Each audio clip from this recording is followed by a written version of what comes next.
হয়, আজি আমি যি সপ্ততিতম পাঠশালা বজালিৰ যি অধিৱেশন আৰু সেই অধিৱেশনৰ আমি মূল সমিতিৰ হৈ আৰু লগত বিজ্ঞান যি উপসমিতি আজি আমাৰ মাননীয় মন্ত্ৰী ছায়েন্স এণ্ড টেকন'লজি বিভাগৰ মন্ত্ৰী কেশৱ মহন্ত ডাঙৰীয়াৰ লগত তেওঁৰ বিভাগৰ বিষয়াসকল আৰু আমাৰ বিজ্ঞান সমিতিৰ যি বিষয়া সেই বিষয়াসকলৰ লগত আমি আজি সুন্দৰকৈ আলাপ আলোচনা কৰিলোঁ।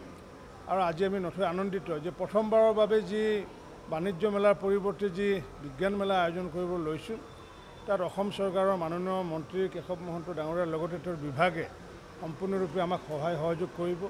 তেওঁলোকৰ সহায় সহযোগৰ উপৰিও আমি ইয়াৰ কাৰণে IIT গুৱাহাটী, ইছৰো, ভাবা atomic research centre, IIT Guwahati বিশ্ববিদ্যালয়, ডিব্ৰুগড় বিশ্ববিদ্যালয়, regional science centre Jorhat, regional science centre Guwahati, oil museum oil ইণ্ডিয়াৰ তৰফৰ পৰা, ৰেল মিউজিয়াম আমি ৰেল বিভাগৰ পৰা এনেকুৱাকৈ বিস্তাৰিতভাৱে এখন চাবলগীয়া প্ৰদৰ্শনীৰ লগতে বিজ্ঞান মেলাৰ আয়োজন আমি কৰিছোঁ।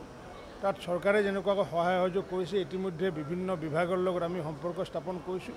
আমি ৰাইজৰো সহায় সহযোগ আমি কামনা কৰিছোঁ। এইবাৰ আমি ছিষ্টেমটো সলনি কৰিছোঁ। প্ৰতিদিনৰ হিচাপ আমি প্ৰতিদিনেনো কিমান খৰচ হ'ল সেই হিচাপ আমি আগতীয়াকৈ ৰাইজৰ ওচৰত প্ৰকাশ কৰিম। আৰু যিসকল উপসমিতিয়ে হিচাপ দিব নোৱাৰে তেওঁলোককো আমি ৰাজহুৱাভাৱে জনাই দিম যে অমুকে হিচাপ দিব নোৱাৰিলে, আৰু মূল সমিতিৰ তাত যি মূল হিচাপ থাকিব সেই হিচাপটো আমি দিম, যাতে মূল সমিতি যাতে দোষী যাতে নহয়। কাৰণ কেতিয়াবা কি হয়, উপসমিতিৰ কাৰণেও মূল সমিতি বহুতে দোষী সাব্যস্ত কৰে। এতিয়া উপসমিতিয়ে যদি ক'ৰবাত হিচাপ দিয়া নাই, যদি 2 লাখ টকাৰ হিচাপ দিয়া নাই, তাৰ কাৰণে সম্পূৰ্ণ মূল সমিতিয়ে দোষী সাব্যস্ত হোৱাৰ দৰে হয়। সেইকাৰণে সেইটোৰ পৰা হাত সাৰিবলৈ আমি কেইবাটাও পন্থা ইতিমধ্যে অৱলম্বন কৰিছোঁ, আৰু আমি এমাহৰ ভিতৰতে আমি হিচাপ দিয়াৰ কাৰণে ইতিমধ্যে আমি সিদ্ধান্ত গ্ৰহণ কৰিছোঁ।